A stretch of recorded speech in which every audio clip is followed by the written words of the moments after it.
Welcome to Bear Down Ballers. I'm your host, AJ BRAMLETT, back again this week with my super producer, Ryan Wall. And man, it was a little bit of an up and down weekend for us with the Oregon schools, man. Let me get your thoughts first, and I'm going to jump right in there after you, give you what I think. Yeah, I thought it was a rough weekend. They did have a pretty good win at Oregon State, but against Oregon, I thought it was one of their worst losses of the year. Just from the start, they looked like they lacked energy, toughness. Their shooting's been off for a big stretch now, as we know, and losing by 19 it's just crazy. Dropping 2 out of 3. Like, AJ, I want to ask you, did you kind of, throughout the first month or 2 of the season, everything was going right? Did you see that this team could hit this kind of rough patch, or are you more surprised at what we're seeing right now? I think it's a little bit of both. We came out playing, so well, almost perfect basketball at the beginning of the season. Playing, well on both ends of the court, shooting the ball well, everything. But at the same time, I mean, the Pac-12 is the Pac-12. The conference season is conference season. You're going to go through these things.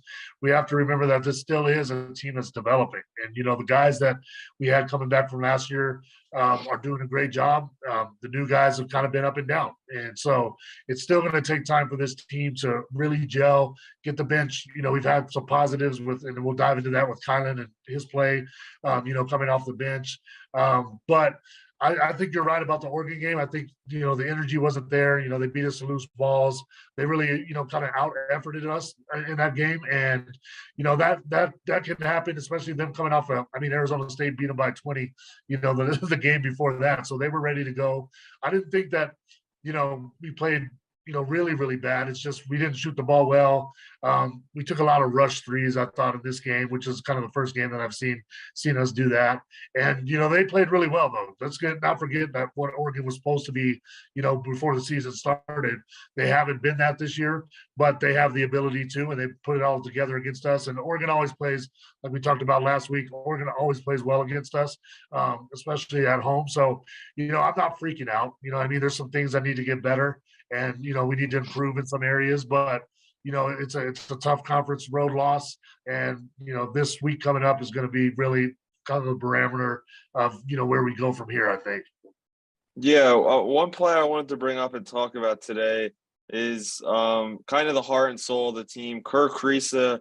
As we know, he does have great games. He has bad games. He's an up and down player, but the last 6 games have been quite a brutal stretch for Kerr Kriisa. He shot the ball 28% from 3, from the field as well, and just can't seem to get it going from, the first part of the season was the best we've ever seen him shoot the ball. So what do you think's been going on with Kerr, and do you think he can bounce back to that player and that more kind of controlled version of his self that we saw last season? Yeah, I think so. Obviously he's going through a really rough stretch of shooting the basketball. He has been playing, pretty solid defense, through this stretch, and, been a pretty good assist guy as well. The other night he had some turnovers and turned the ball over a few times where he probably shouldn't have. But overall, you got to stick with him, man. He's our guy. You know what I mean? And we're going to need him to make a deep run, in the Pac-12 tournament. We're going to need him to make a deep run in the NCAA tournament.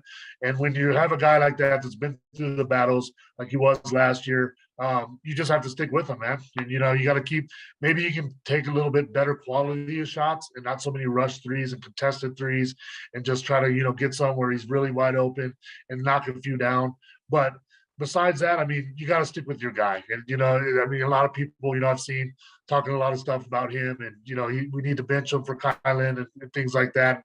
And I would disagree with that. I think, Kylan definitely deserves more playing time, and we should get him more minutes. But I don't think that you mess with the starting lineup or the chemistry. And it just shows, you stick with your guy until he gets through this funk. Doesn't mean he has to play as many minutes if he's not playing well. But I don't think you move out of any kind of lineup. You stick with your guys and, just work through this rough patch, stick with them, love them up and get them back playing, good basketball is my opinion. Yeah. Kyle, we'll talk more about Kylan in a minute. He has been playing more minutes. He played 23 while Kerr played 24 against Oregon. But just some other thoughts I had about Kerr. I wanted to get your feeling on it. is how confident are you that Kerr Kriisa can lead this team, as the point guard? Because, last year it was him, Dalen, Ben. We had a bunch of guys who can handle the ball and start the offense. But now it's really on him. Are you confident that he can lead this team, deep this year to a Pac-12 tournament championship, hopefully, and, down the line to a Sweet 16 and further? I have confidence in Kerr. I've always said that. He's one of my favorite players. Obviously, he's been kind of inconsistent this year and at times during his career. But when he's at his best, he's one of the best in the country. And so, his shooting is going to come back. And his decision making has been pretty solid this year. He's had some up and down games where throwing the ball a little bit all over, which the team has in general.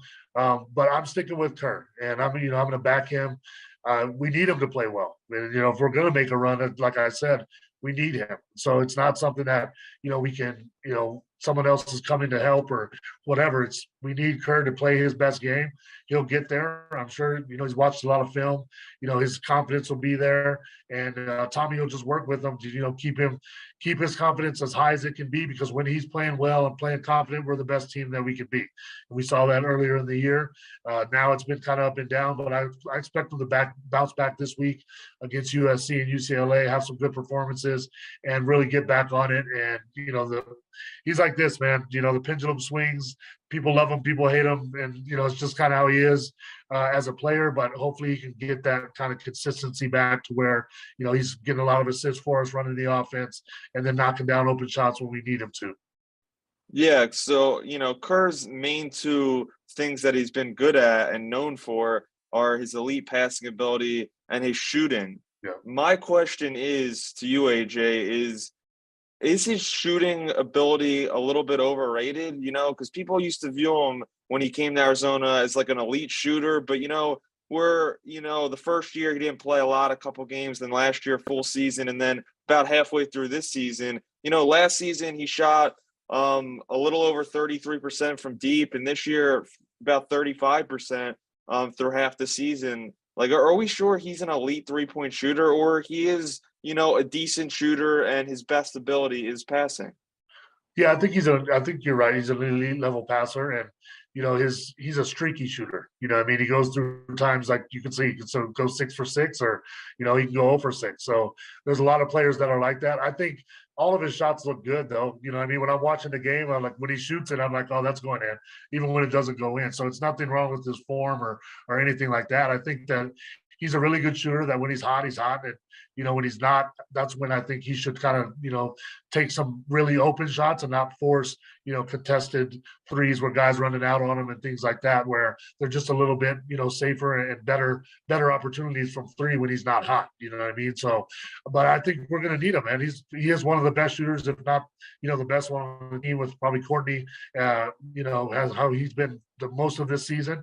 And so we need both of those guys to knock down shots, as well as Pella.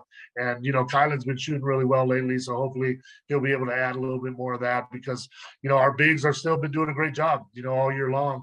But we're going to need that perimeter offense and balanced offense if we're going to make a deep run into the Pac-12 tournament and then the NCAA tournament. Yeah, another thought, the last 3 games, he's, shot over, 10 times a game. He shot over 9 threes in all 3 of the last 3 games, 9, 9, and 11 attempts. Do you think that's kind of hurting the team a little bit, and he needs to kind of be aware that if his shot's not hitting early, maybe he has to try to get someone else going? Because, Pelle Larsson hasn't been great this year, we know, but he was 1 for 2 in Oregon. Like, yeah. Don't we agree, AJ, that Pelle Larsson should never shoot 2 times in a game? Yeah, absolutely. We need Pella, and we need more opportunities for him. And I think you're right. When it starts off, if Kerr starts off hot, keep going to the well. But if not, get into the lane, distribute, do the things that he's really high level at, and then knock down open shots. And Pella, we need, he's kind of struggled to find, I think, his role and consistency on the offensive end this year.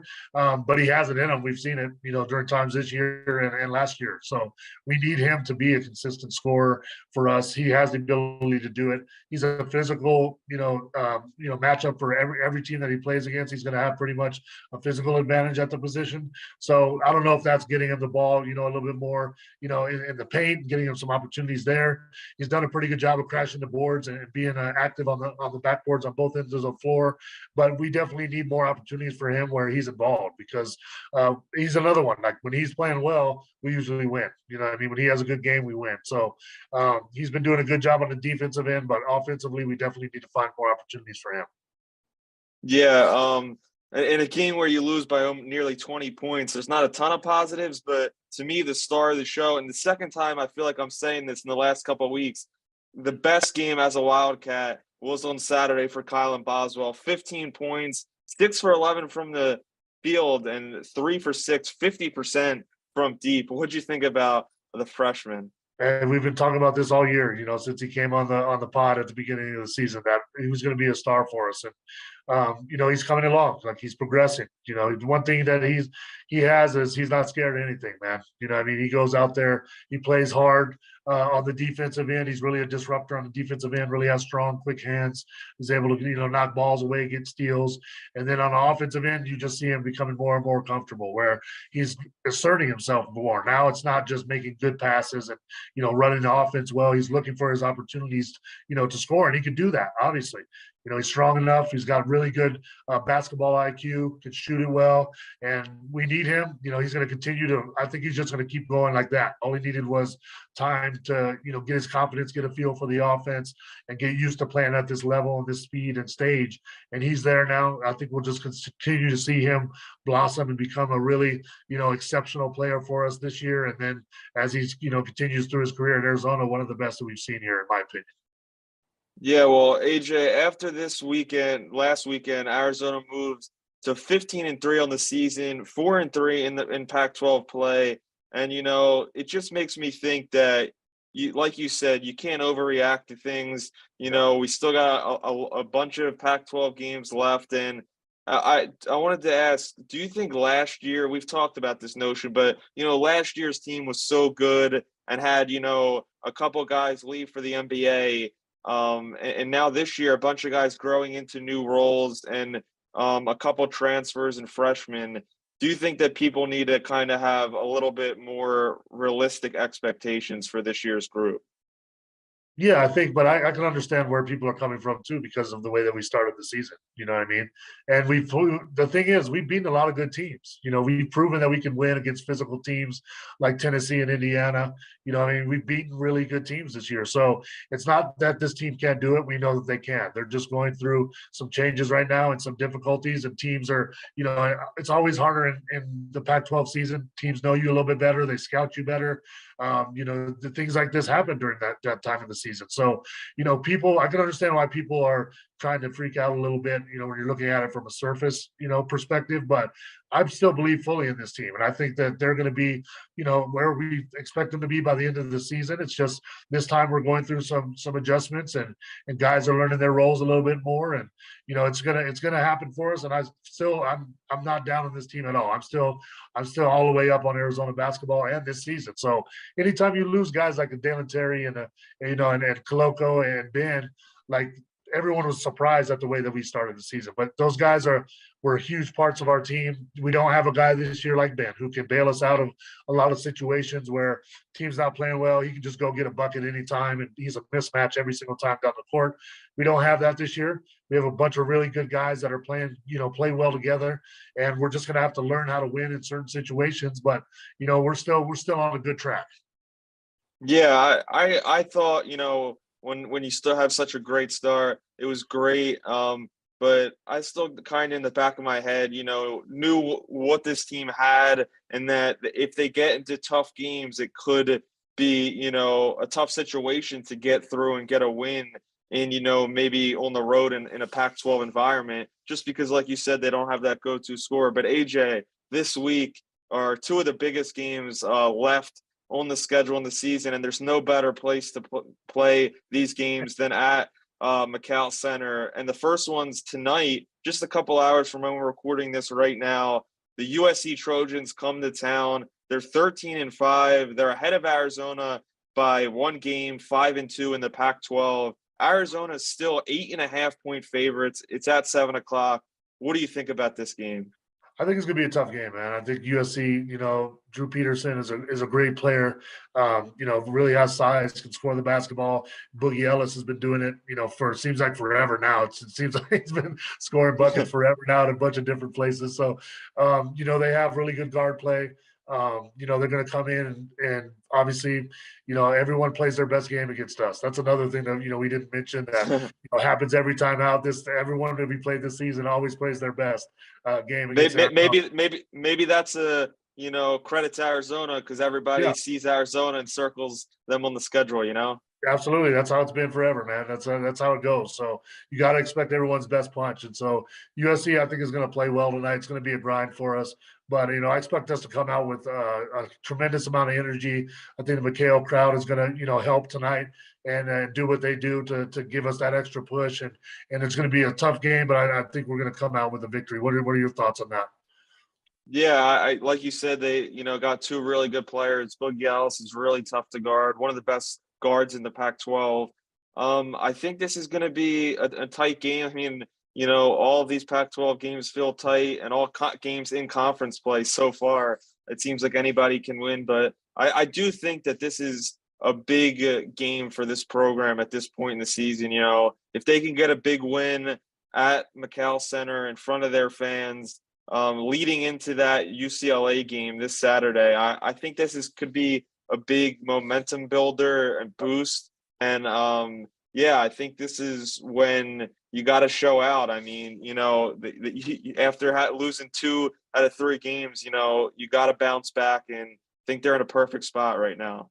Yeah, no, I agree. I think that what I'm excited to see is I know they're going to come out with energy and be ready to go from the jump off. And when we play like that, we play with that kind of desperation.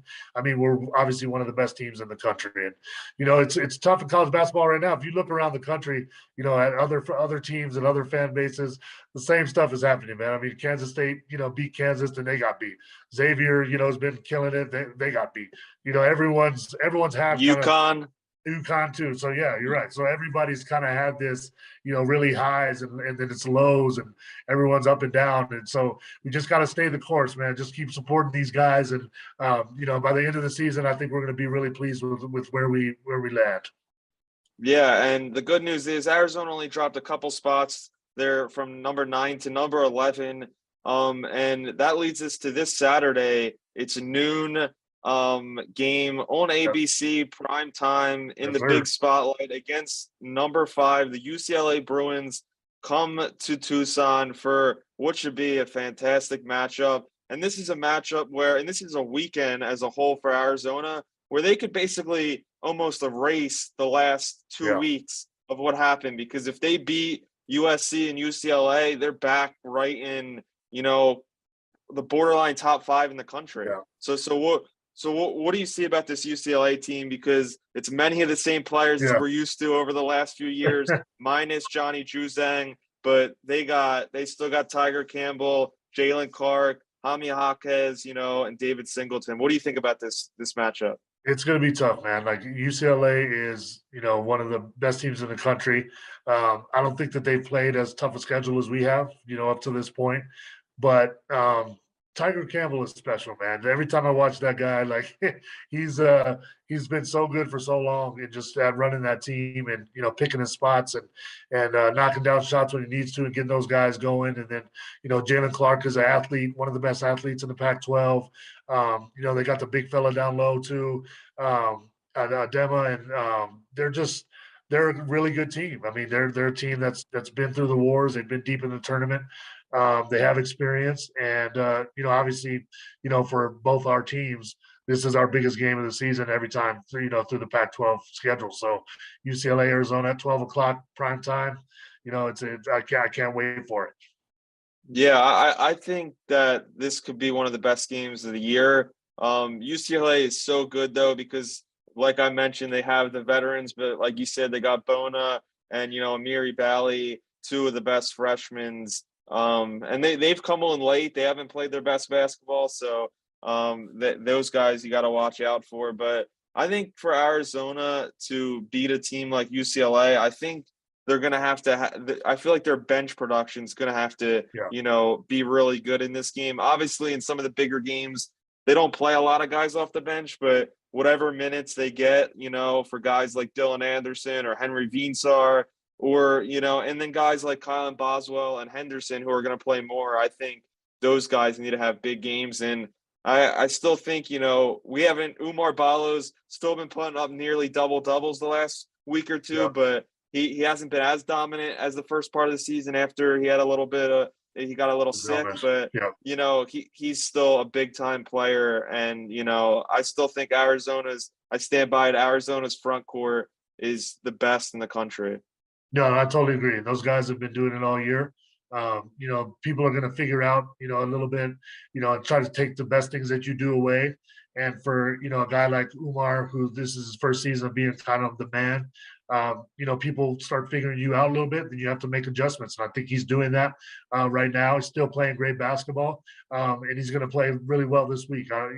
That sickness really took something out of him. You could tell just from his energy and his bounce and things like that. But he's back. He's back to normal. He's going to be fine this week. And you're right about the bench guys in this game against UCLA. And it's not that they have to score 10 points or have some amazing game. It's just do something positive while you're out there to have a positive effect, whether it's offensive rebound, put back, or steal, or deflection, block shots. Just add something positive every time that you come into the game, and that's how you get a win in a big game against a quality team like UCLA that we will on Saturday. Yeah, UCLA is playing the Arizona schools this week. They have Arizona State tonight, and Arizona has the opposite, playing the California schools. So should be a good weekend in college basketball. But AJ, I wanted to get your final predictions. Do you think Arizona could get back in track in a big way, at getting 2 wins over USC and UCLA this weekend? I think we sweep. And it's going to be a battle in both games. Neither one is going to be close, neither one's going to be a blowout, or I expect it to be comfortable, going down into the last few minutes of the game. But I think that we come out with the urgency and desperation and, really, put Arizona basketball in the way that we were playing earlier in the season back on full display for the country. And, I think we get 2 dubs. Yeah, I tend to agree there. I think Arizona's going to win both games, but a stat for the game against UCLA, Arizona is 6-4 in the last 10 that are played at the McCall Center. So home court advantage is huge. Arizona has one of the best home courts, as we know, in the sport. But AJ, tell everybody who we have on the show today. Yeah, absolutely. So the newcomers to Arizona this year, a guy that's everyone in the state of Arizona already knows, and a guy that's going to be a foundational block for this program and is doing a great job expanding his role so far this year. The big fella, Dylan Anderson, joins us next on Bear Down Ballers. All right now I'd like to welcome into Bear Down Ballers one of the new big men this year, a guy that's role is expanding, playing some great basketball right now for our Arizona Wildcats. From the home state of Arizona, Mr. Dylan Anderson. How you doing, my man? I'm great. How are you? I'm doing well, man. I appreciate you taking the time today to jump on with us. Of course. Yeah, so let's just jump in right away, man. I mean, you're a 2-time Gatorade Player of the Year in the state of Arizona. One of very few guys to ever do that. I was the Gatorade Player of the Year 1 year in New Mexico back in the day, so we got that in common a little bit longer ago than you were, man, back in '95. But but that's a heck of an accomplishment, my man. So, can you talk about? You also won a state championship, at Perry High School. Can you talk about kind of what that meant to you and how it kind of helped you, prepare for your time in Arizona and that team and that run? I mean, it meant a lot. I stayed there all 4 years, and it was great to have my last year finally be able to get a state championship. And it helped me because we finally developed a good team culture at Perry, so I kind of helped me fit in here at U of A.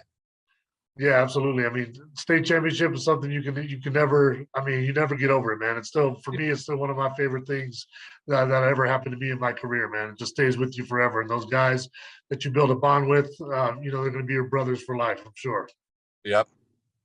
I've seen this before, and I wanted to kind of talk about it. Your relationship with Frank Caliendo, the comedian, guy that I think used to be your coach back in the day, maybe influenced you a little bit on what to do in your athletic career. Can you kind of inform people about what that was about?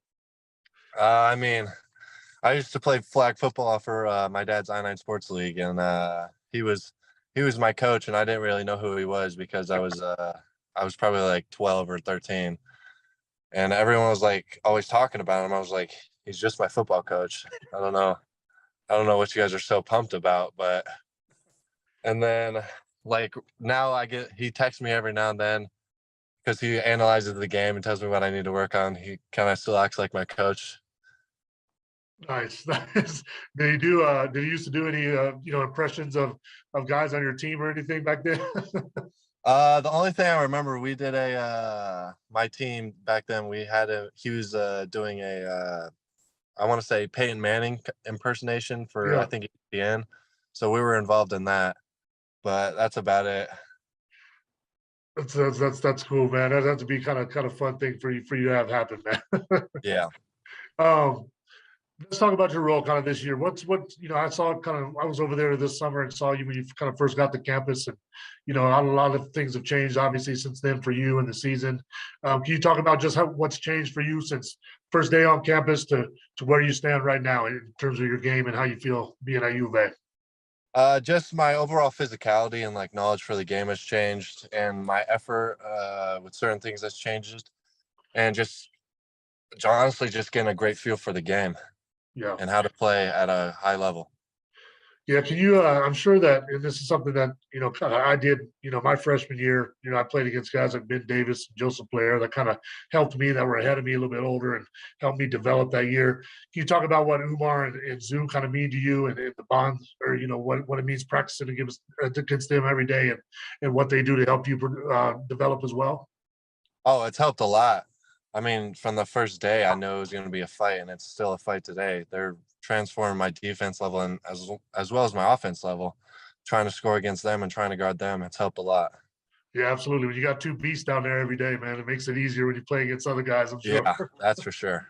Yeah. So, talk about a little bit about your role, this year in Tommy's system. And you know that, one thing I like about his system is that the big guys are really involved, like they're decision makers. You handle the ball a lot. Is that something that's different for you? Are you enjoying that, kind of style of play? Oh yeah, the style of play is always how I like to play, getting up and down the floor, moving the ball quickly, and just I like to try to have the ball in my hand so I can try and make the best plays possible. But right now, I'm just trying to work my way into having a role for right now as a freshman. Yeah, absolutely. Yep. And you're doing a good job of that, man. You're getting better every time out. Thank you. You talk about your relationship with Tommy and his coaching style and kind of how that's gone this year? I mean, it's great. At some moments he's joking around with me a little bit, and then other moments he's coaching me hard. But he's been great to me. He's always wanted the best for me. He's always given me the best tips and tricks on how to play the basketball at the highest level. Yeah, absolutely. And you're doing a good job, man. One thing is, people in today's world, tend to overreact. You know what I mean? We've had, some tough games on the road. Oregon game was a little bit tough and hit a little bit of a rough stretch after having so much success earlier in the season. I've been telling everybody just chill out during the season. I mean, and we had to go through bumps and bruises, keep learning, keep getting better every week. Can you kind of just talk about where the team is at right now and how you guys feel going into this big week against USC and UCLA? I mean, we all understand we got to step it up a little bit. No, none of us like losing. It was tough for us to lose, but we understand what we got to do and enjoy the tough practices. No, that's what we got to do to start winning again. Yeah, absolutely. And I mean, I think Mikhail's going to be big this week for you guys, and get back on the winning track. And it's a long season. I mean, everything. There's a lot of ups and downs in the college game, especially, and nothing. All that matters is once you get to that tournament time. So, I think you guys are doing a really good job. I know you're busy, man, and got a lot of stuff to do. So I appreciate you hopping on. But I got one more thing for you. I've asked all these guys, the same question a little bit. Okay, so your pregame playlist before you start the game, what are you listening to that gets you hyped and ready to go out there and hoop, man? Man, I mean, this is probably the first one, but I listen to a lot of Zach Bryan. It kind of Okay. eases my mind a little bit, and it gets me ready to roll.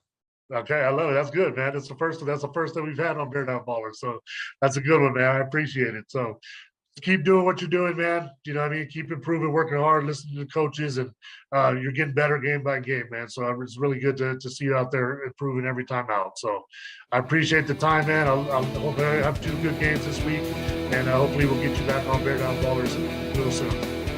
Thank you. Thanks for having me. No problem, Bill. Thanks, man.